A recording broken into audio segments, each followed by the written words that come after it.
اعوذ باللہ من الشیطان الرجیم بسم اللہ الرحمن الرحیم۔ الفاظ ربانی چینل کے ساتھ آج کے سبق کا آغاز کرتے ہیں۔ آج ہم سورہ بقرہ کی آیت نمبر 34 پڑھیں گے۔ پچھلی آیات میں ہم نے پڑھا تھا کہ اللہ تعالیٰ نے حضرت آدم علیہ السلام کو بنایا اور پھر ان کو چند باتیں سکھائیں یا کچھ چیزوں کے نام یاد کروائے یا سکھائے، پھر ان کو فرشتوں کے سامنے پیش کیا، کیونکہ فرشتوں کا یہ کہنا تھا کہ انسان کی تخلیق، انسان کو پیدا کر کے آپ یعنی کہ انسان کو پیدا کرنا ٹھیک نہیں ہے کہ وہ زمین میں فساد پھیلائے گا، کیونکہ فرشتے جانتے تھے کہ انسان کی فطرت جھگڑالو ہے۔ وہ یہاں پر جو زمین میں اس کو خلیفہ بنانے کا مطلب یہی ہوگا کہ وہ زمین میں لڑائی جھگڑا کرے گا، کرسی کی جنگ لڑے گا، جیسا کہ ہم ہر دور میں دیکھتے آئے ہیں۔ تو فرشتوں کو یہ علم تھا، اللہ تعالیٰ نے ان کو یہ علم عطا فرمایا ہوا تھا، تو اسی بیس پر وہ اللہ تعالیٰ سے کہتے تھے، یعنی کہ ایک قسم کا جھگڑا کرتے تھے کہ یا اللہ، آپ کی تسبیح اور تقدیس کے لیے ہم موجود ہیں، تو انسان کو بنانے کی کیا ضرورت تھی۔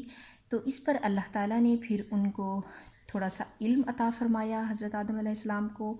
اور پھر فرشتوں کی اس دعوے کو غلط ثابت کرنے کے لیے اس علم کو اللہ تعالیٰ نے فرشتوں کے سامنے پیش کیا، یعنی کہ ایک قسم کا کمپٹیشن کیا، مقابلہ کیا کہ فرشتوں سے فرمایا کہ اگر تم اپنے دعوے میں سچے ہو کہ انسان کو بنا کر میں نے کچھ غلط کیا ہے، تو ان تمام چیزوں کے نام بتاؤ۔ یعنی کہ کچھ اشیاء یا کچھ چیزیں اللہ تعالیٰ نے سامنے رکھی فرشتوں کے، اور ساتھ حضرت آدم علیہ السلام کو بھی رکھا۔ تو فرشتوں کو جب فرشتوں کا علم محدود تھا، وہ ان چیزوں کو نہیں جانتے تھے جن کا علم اللہ تعالیٰ نے حضرت آدم علیہ السلام کو عطا فرما دیا تھا۔ تو فرشتوں نے عاجزی کا اظہار کیا اور کہا کہ یا اللہ، تمام علم آپ ہی کے پاس ہے، ہم تو بس اتنا ہی جانتے ہیں جتنا آپ نے ہمیں عطا فرمایا ہے۔ تو اس کے بعد اللہ تعالیٰ نے فرمایا کہ میں نہ کہتا تھا کہ میں تم سے زیادہ جانتا ہوں۔ تو اس کے بعد اللہ تعالیٰ نے فرشتوں کو ایک اور حکم صادر فرمایا۔ اللہ تعالیٰ نے فرمایا واعظ، اور جب اللہ تعالیٰ اپنے پیغمبر حضرت محمد مصطفیٰ صلی اللہ علیہ وسلم کو اور قیامت تک کے آنے والے مسلمانوں کو قرآن پاک میں یہ واقعہ بیان فرما رہے ہیں، اور اللہ تعالیٰ بتا رہے ہیں کہ یاد کرو وہ وقت جب ہم نے واعظ، اور جب قلنا ہم نے کہا للملائکاتی فرشتوں سے، یعنی کہ وہ وقت جب ہم نے فرشتوں سے کہا، وَإِذْ قُلْنَا لِلْمَلَائِكَةِ، اور جب ہم نے کہا فرشتوں سے تسجدو سجدہ کرو، لِآدَمَ آدم کو۔ اللہ تعالیٰ نے آدم کی تخلیق کی، ان کو اشرف المخلوقات کا درجہ عطا فرمایا، یعنی کہ فرشتوں سے سجدہ کروانے کا مطلب یہی تھا کہ فرشتوں سے بہتر انسان کو بنانا۔ اللہ تعالیٰ نے انسان کو فرشتوں سے بہتر اور افضل بنایا ہے، کیونکہ انسان افضل المخلوقات ہے۔ تو آگے اللہ تعالیٰ نے فرشتوں سے دوسرا حکم، یعنی پہلے اس بات پر جھگڑا فرشتوں نے کیا کہ فرشتوں کی آدم کی تخلیق نہیں ہونی چاہیے۔ اس کے بعد وہ اللہ تعالیٰ نے ثابت فرمایا اللہ تعالیٰ نے کہ نہیں، کہ آدم علیہ السلام کی تخلیق بہت ضروری ہے، زمین کے اندر ایک نظام قائم کرنا چاہتا ہوں میں، اور آدم کو یعنی انسان کو میں نائب اپنا خلیفہ بنانا چاہتا ہوں۔ تو اس کے بعد اللہ تعالیٰ نے دوسرا حکم صادر فرمایا فرشتوں سے، اور یہ ان کو باور کروایا کہ تم سے بہتر ہے یہ مخلوق، یعنی کہ تم فقط اللہ اللہ، یعنی کہ تم فقط میری تسبیح کرتے ہو، لیکن انسان کو جب میں پیدا فرماؤں گا تو وہ میری تسبیح، میری تعریف، میری عبادت کے ساتھ ساتھ وہ باقی معاملات میں بھی میرے حکم مانیں گے، اور اپنی زندگی کو ایک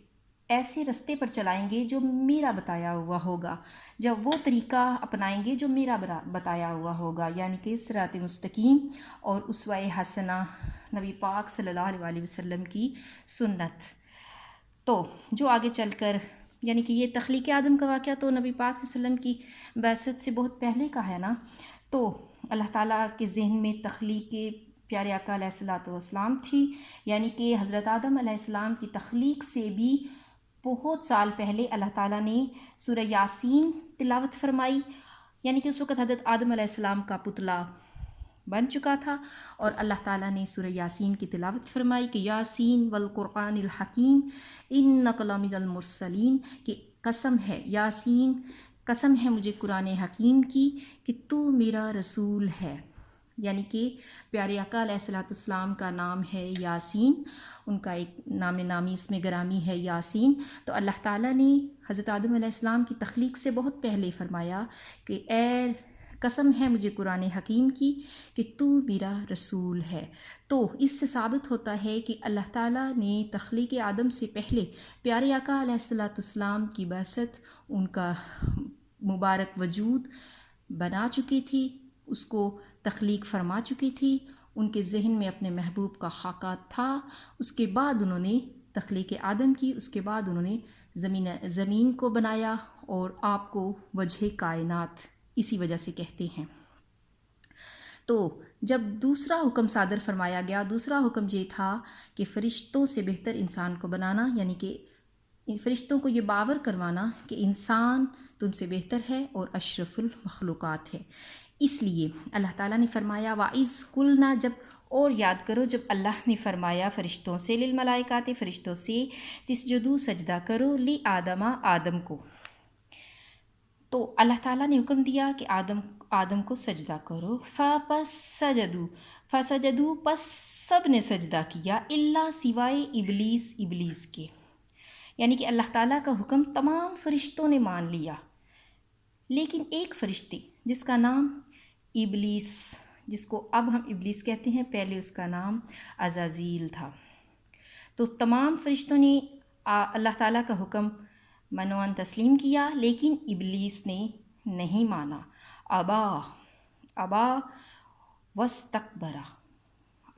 وستکبرا، یعنی کہ اس کو یہ تکبر تھا کہ میں آگ سے بنا ہوں اور میں انسان سے بہتر ہوں، میں آدم سے بہتر ہوں، میری تخلیق آدم سے بہتر ہے، تو میں سجدہ نہیں کروں گا. یعنی کہ یہاں پر اللہ تعالیٰ تکبر کے بارے میں فرماتے ہیں کہ تکبر مجھے سخت ناپسند ہے، کہ جب میں نے حکم دیا کہ آدم کو سجدہ کرو فرشتوں سے، تو سب نے سجدہ کیا سوائے ابلیس کے. ابا واستکبرا، وہ غرور میں مبتلا ہو گیا، وہ اپنی بڑائی کے گھمنڈ میں پڑ گیا، یعنی کہ وہ تکبر میں آ گیا. وکانا، اور ہو گیا، من الکافرین،